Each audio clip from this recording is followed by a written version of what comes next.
All right, every now and then you get a chance to chop it up with a guy named Lewis. How you doing, Lewis? I'm great. Thank you for having me Yeah, from all the way from. from Mexico. How's Mexico today? Fantastic. We have a great weather and it's a beautiful sunny day in my town.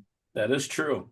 Talk a little bit about your journey, because as an entrepreneur, most people are scared to death about starting their own business, starting their own journey. And when it came time for you to decide, hey, you know what?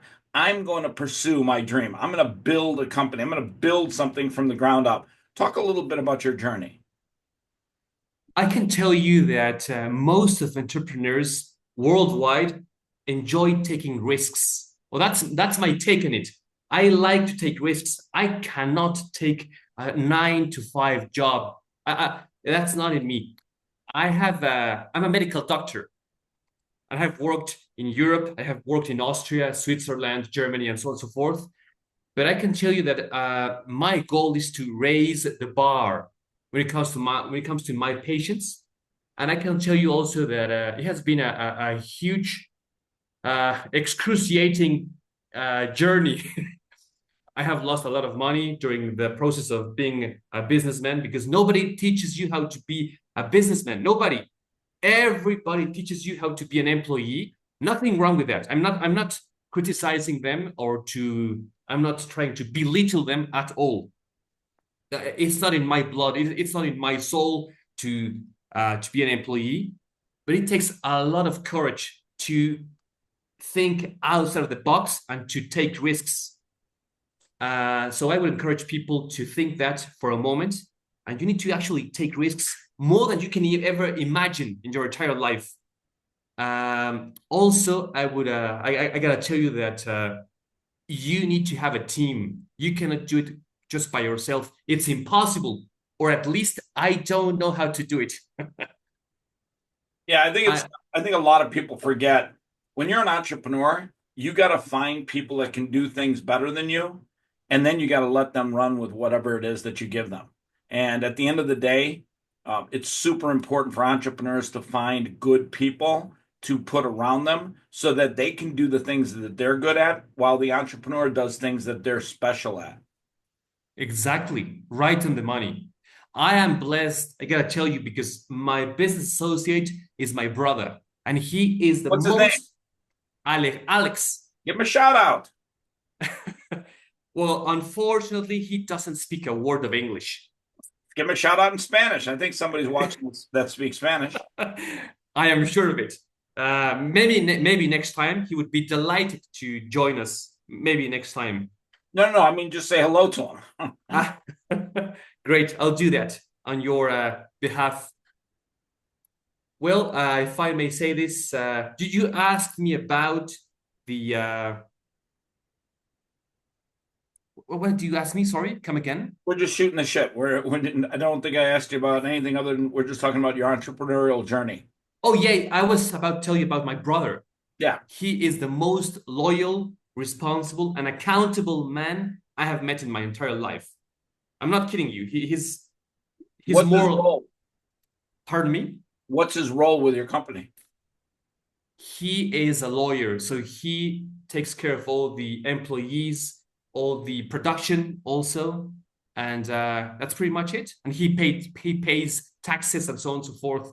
I'm in charge of selling the product.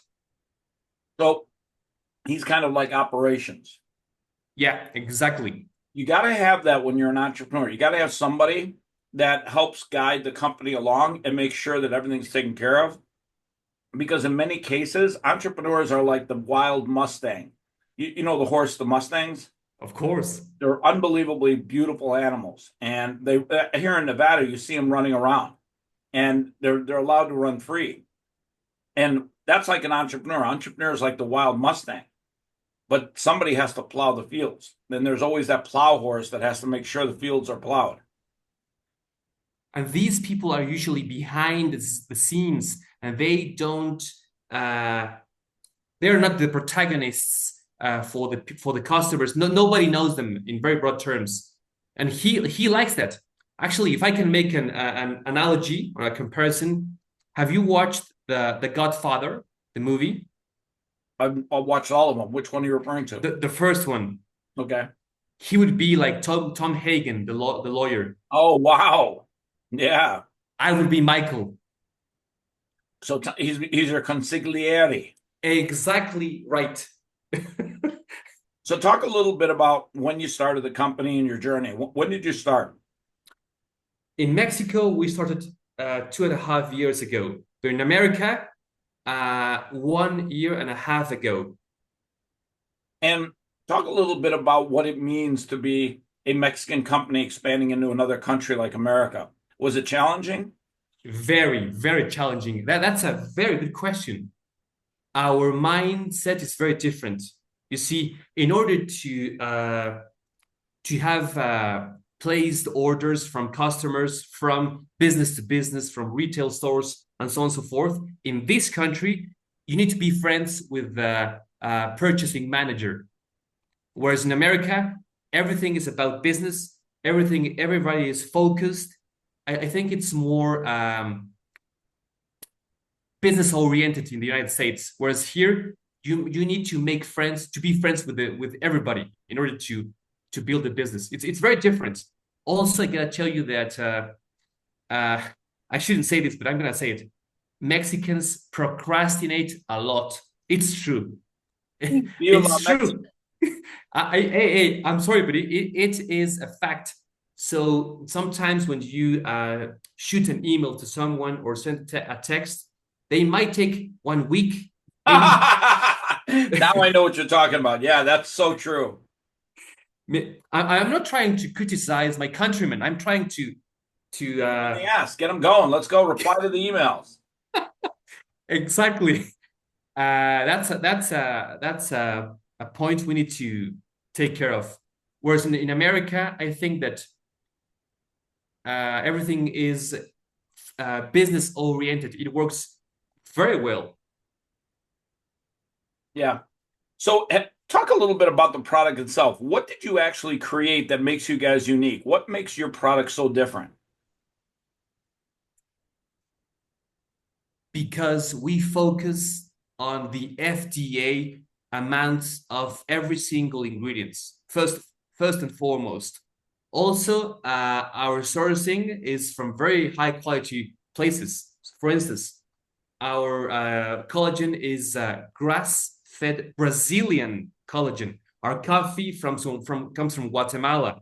I mean, coffee from Central America is delicious, absolutely delicious. No disrespect to the US, but hey, Oh, our soil. I don't think we make coffee in the U.S. Does anybody grow coffee in the U.S.? I am not sure. Yeah, I don't can't think of anywhere that we would like make coffee. I think I'm a huge coffee freak. I love coffee, and some of the best coffee that you'll get in the world are from Central America. I actually like coffee from Hawaii. Have you ever tried pure Kona coffee? No, not yet. There's a big difference between when they say it's Kona, but they say it's a percentage of Kona. Usually they put like max 5 or 10% Kona beans and then the rest Arabic beans. And but if you get pure Kona, 100% pure Kona, mark my words, it's expensive. But if you get a chance to drink it, it is unbelievably flavorful. Not as strong as some of the stronger coffees you get out of Central America, but it's almost got like a hint of pineapple in the background.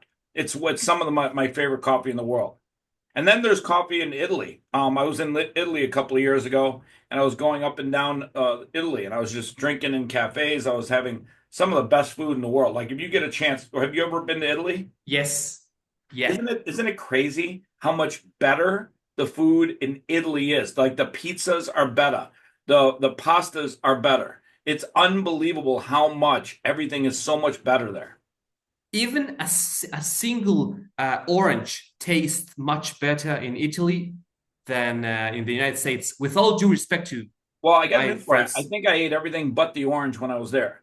And one thing I will say in Italy, they love having coffee in the middle of the day. And we would go and have coffee, and I would have Americana or an espresso. And I'm not kidding you, their coffee in Italy, crazy good. Just make sure you don't drink a cappuccino before noon. Sorry, afternoon. They have it usually from 6 to 12 p.m. That's a word of mouth rule in Italy. Oh, interesting. Actually, to be honest with you, I was with people that drank it all day long. Like the people, Italian people, they love two things. They love drinking coffee and they love smoking cigarettes. Like that. That's one thing in Italy. They love those two things. And a third thing to start and argue with their husbands.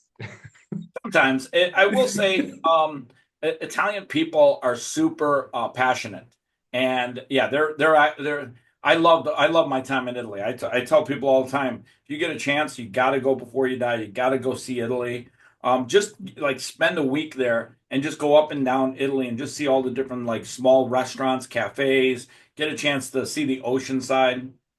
I know that Europe, in very broad terms, banned artificial dyers, artificial preservatives, and many ingredients that it is actually legal in the United States. That's one of the main reasons why food has a different taste in Italy as opposed to America. Interesting. Yeah, I think that's true. I think, in fact, I'm hearing a lot of that.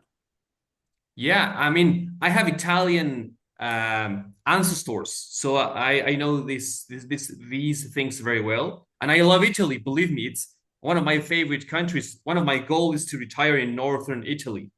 That's a good place. That's a beautiful place. Have you so talk a little bit about your coffee. What is in it that is literally different? You mentioned collagen. That's an added substance. You adding that, correct? Yes, and What what else are you adding to it? also a mix of vitamins and minerals, such as, for instance, vitamin C. And pretty much nobody knows this, but you need vitamin C and copper in order to absorb collagen in your gut. No, pretty much nobody knows it. But if you go into deep into all the biochemistry, you'll see that you need both ingredients, vitamin C and copper. So wait a second. When you heat up coffee, you make a pot of coffee. Doesn't that dissipate the vitamins? Yes, but in this case, this is instant coffee. Oh, so you just so it's always instant? Yes, So you I would make that then inside of a French press. You make it inside of a French press? I have never done it with my product, but you can. Shouldn't be a problem. Yeah, it's so it's finely ground already then, correct? Yes, yeah, Almost like a powder. it is powder. Yeah, so you wouldn't even need a French press. You could just add the water and it would be just fine as is. Yes, and just stir it up and drink it every single morning. That's the main idea of the product, coffee with collagen. And what are the benefits of collagen? I know I've heard that a lot, but I don't know exactly what the benefits are. Well, the thing is that our skin has an intermediate layer called dermis, right? It has collagen in it, and collagen absorbs water. So the more collagen you have in inside of your skin, the more moisturized your skin will be. People don't know this, but collagen helps you get moisturized your skin. It also helps you get rid of sunspots. What else? Wrinkles. It also grows your hair, as you can see. It helps you grow your hair. Also, it helps you with with your joints, and to grow your nails. All that. That's awesome. So show the packaging too, so that people can see it. Absolutely. Gorgeous packaging, by the way. What does it say there on the side? It says concentrate something. It says coffee legend. I'm sorry. Oh no, I know that it says that at the top, but on the left hand side it says regenerate. Yeah, Oh, skin. skin, hair, nails, joints. Got it. And I gotta tell you, it is proudly manufactured in Texas. Hey, that's awesome. Are you coming to now? Here's something interesting. I'm glad you brought up Texas. On August 25th and 26th, there's a religious event that happens in America every year, and it's called college football in Texas. And people love college football in Texas. And we're kicking off college football in Lubbock, Texas. Are you familiar with Lubbock, Texas? No. It's the home of the Texas Tech football team. I think it's Texas Tech. I don't want to butcher this. I'm going to confirm that. Long story short, we have 60 podcasters coming to an all-day summit in Lubbock, Texas at Golf Suites. And literally imagine doing interviews all day long, not once, not twice, not three times, maybe 10 to 15 to 20 times. We start at 6 in the morning with a private breakfast. We've got all access passes for the people that are going to be on the podcast.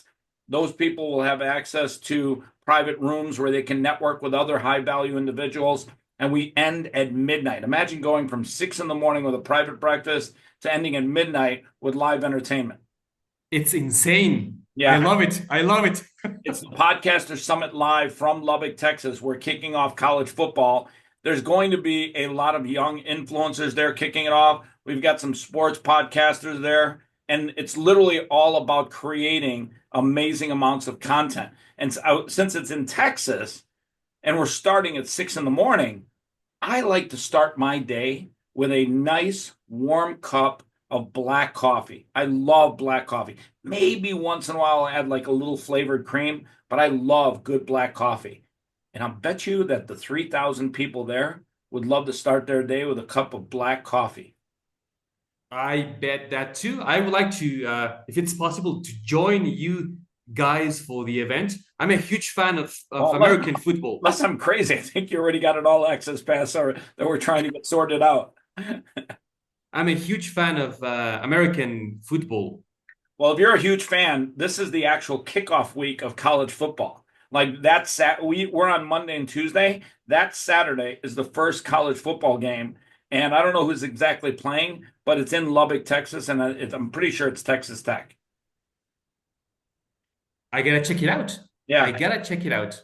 college football in Texas, well, like I said, is almost like a religious experience. It's unbelievable. And we're bringing in college football with 60 live podcasts. And I don't know if you've ever seen a podcast live, but I've done one with in Fanatics Fest, which was in New York last year. And I'll send you some of the pictures, and you'll see hundreds of people that crowded around to watch a live podcast on the main stage. And people love watching live podcasts, especially if they're interesting. Like you're an interesting person. But imagine like having professional athletes tell their former stories of success. Imagine having all kinds of individuals tell these different stories about their journey in life.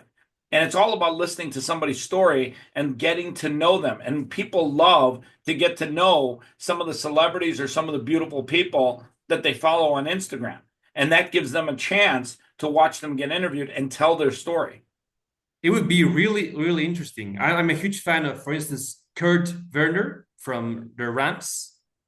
I'm a huge fan of this guy. He won the Super Bowl in when I think it's in 1999. Kurt Warner. Kurt Warner. That guy, Kurt Warner. Yeah, Yes, he was the greatest show on turf. Remember that? That was their nickname. yeah. They were so good on offense that I'm not kidding. Oh, there's another guy that was on that team also. Great, Marshall Faulk. Remember the running back, Marshall Faulk? Doesn't ring a bell. So when he won the Super Bowl, Marshall Faulk was his running back. I want to say Bruce Allen was his wide receiver. Yeah, I should reach out to those guys and invite them. Kurt's got a great story to tell. I don't know if you know his story. Later in life, he started football. He got into the NFL later in life, not as a rookie. And he was working in a grocery store in Iowa, bagging groceries. And then he got a chance to come into the NFL. Yeah, I know that he was not I would say drafted, right? No, yeah. Eventually he was in a grocery store. He was playing at the arena football, whatever the league. I don't know all the terms, but I'm a huge fan of his story. I think at the age of 27 or 28, he was hired, if that's the word, by the Rams. It's such an amazing, inspiring story. And he took that one chance, that one opportunity, and he literally made it count. By the way, Kurt Warner, if you're listening to this podcast, come down to Lubbock, Texas. Let's tell your story, buddy. We love you. Yeah, at least Luis has a good fond affection. If Kurt and you could sit down and have a cup of coffee together, what are 3 questions you would ask him about life? I would ask him, what makes you being so resilient? Because that would be a question for him. Also, how do you convince yourself to keep believing in yourself and not well following what the media says that you're too old or you're too whatever. Great question. I think that would be a great question right there because so few people these days have faith in themselves. And you got to have faith in yourself because God made you to be great. And God, every day when you wake up in the morning, He sits by the side of your bed and He's like, Lewis, I cannot wait to see what you do today. When you're brushing your teeth in the bathroom, He's right next to you. He's like, listen, Lewis, let's go. Today's going to be a great day. And God literally wants you to be great and He has faith in you. And here's God's faith in most people. And then people, this is their faith in themselves. And it's because life will tell you all the things you can't do, but you got to have faith in yourself that there's nothing you cannot do. I think Henry Ford said once, if you believe that you can achieve something, you're right. But if you believe that you cannot achieve something, you happen to be right too. Yep. So Yeah, you gotta tell yourself that there's nothing that I cannot do. And look at Elon Musk. Like, think about this for a second. He built a company that has electric driving cars, the best electric driving cars on the planet. He built another company that has rockets that are going to take us to Mars one day and are reusable. He built another company that does Neuralink, where people that are paralyzed are now able to live a life, a productive life of communication. yeah. This man is doing things that other people have said cannot be done. And he told himself, I have faith in myself. Faith matters to him. He has faith in himself and in the people around him that they can do all the things that they say they're going to do, and he's done them. Every single time he's done them. He's done the impossible more than once. I would like to quote one movie, the Tale of the Bronx. There's one scene in which the main actor says something that's the saddest thing in life is uh, to waste talent, wasted talent. Yeah, I want to say it was the mafia guy. And I yeah, wasted talent. I think it was the kid's father actually, Was Robert De it? Niro. I'm not sure, but I think so. But he happens to be right. We gotta know what's our skill and just ex exploit it and give it to everybody else. In my case, I love biochemistry. I'm a medical doctor. I really love with all my heart to help patients. That's my cup of tea. That's my poison. Well, it's your cup of coffee. Well, you're right. You're right. All right, so let's do a little rapid fire. I'm going to do a little rapid fire. What's your favorite entree? If you go to a restaurant, you go out with, are you married or single or what's the deal? Single. Okay, so you got a girlfriend, you're going to dinner. What's your favorite restaurant you're going to go to? French. Really? I did not Yes. see that coming. Yes. So what do you love about French food? Fondue. And they you know something, they use a secret.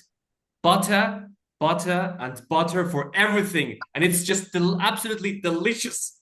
But I'll be honest with you, that's not a secret of the French. That's a secret of anybody that knows how to cook. Butter makes everything better. And it happens to be natural because nowadays they are pushing these ideas of using margarine, which I honestly I don't like it. I keep an arm's length because I believe it to be not healthy. Anyway, I love French food because it's delicious. My mother happens to have French ancestors, and therefore I know a lot about French cuisine. Got to give the French credit when they make those little crepes and they fill it with like Nutella or berries or something. There's a place here in Vegas where you can just go get crepes and you can get them like savory crepes too. They got meat and cheese and all kinds of other ones. The French really crush it. And when they put them on that big round thing, and yeah, shout out to the French crepes that are out there. Fantastic. All right, what's your favorite meal? Breakfast, lunch, or dinner? Dinner. Okay, great. Yeah. So if you could go anywhere in the world right now today, like literally jump on a plane and go somewhere for a week, Tell me your favorite place in the world you want to go to. Doesn't mean you've already gone there, but the favorite place you want to go to.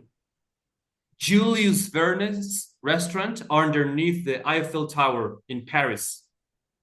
Oh, Jules Verne's, the Yeah, 20,000 Leagues Below the Sea author. He wrote that. yeah, Yeah. yeah. That's the name of a restaurant under the Eiffel Tower. Awesome. Julius Verne. It's absolutely delicious. You'll feel that like angels are dancing in your mouth. Cool. All right, one last thing. A lot of people that are watching this, they may be scared to chase their dreams. In fact, 99% of the people in the world never chase their true dreams or true passion because they have fear holding them back. Fear. What would you tell them to inspire them to chase their dreams? And it could be anything that they want to do with their life, but what would you tell them to get over that fear? I would quote Bruce Wayne's father: "Never be afraid. Never be afraid. You gotta just go for it. Even though you made a mistake, even you down the road you failed, because everybody fails at some point. I have failed many times, but you gotta keep trying. You gotta keep trying and trying and trying and be. I wouldn't say stubborn, but you gotta be resilient. You gotta learn from I got a your better own word for you. mistakes. I got a better word for you. Relentless. You got to be relentless. You got to be like I got a little dog. His name's Theo. He's relentless. When he wants something, he will not give up, but he's only 12 pounds. So he's literally got to be relentless. If he wants a toy and his sister's got it, he's got his sister here also, he will try everything to get it. He will not give up. That's me. Yeah, really. My parents taught me how to be relentless. I'm very proud of my parents. I'm very thankful to them, to God also. That's This is my this is Gracie, the sister. She's like, wait uh, a second. That little brother of mine, he's not that relentless. I win sometimes too. But wait a second. Here he is. Here is the king. The king. Theo. He's like, listen, buddy, I was just taking a nap. I've had a long day. I've been exhausted. I've had to guard the house. I told the Amazon driver to stop throwing boxes at the front door, but he never listens. Like, look at this beautiful guy. dog. You have a very beautiful dog. You hear that? You hear that? You want to hear something funny? He goes to this grooming place. And when they pick the breed, when they put the breed down, the lady put, he's a little fox. And she's like, oh, he's a fox. And I looked at her and I'm like, well, he's not a fox, but I can see that. So let's just leave it as fox. So he was listed as a fox because all the ladies at the grooming place, they're like, oh my God, he's so good looking. Beautiful. Yeah, I love animals. Oh, I love, you got dogs yourself? I used to, not anymore. I love dogs. I sometimes tolerate people. I love that one. That's a good one. I'm going to use that one. I think that God sends us dogs or sends us angels in the form of dogs to watch over us as we watch over them. Yeah.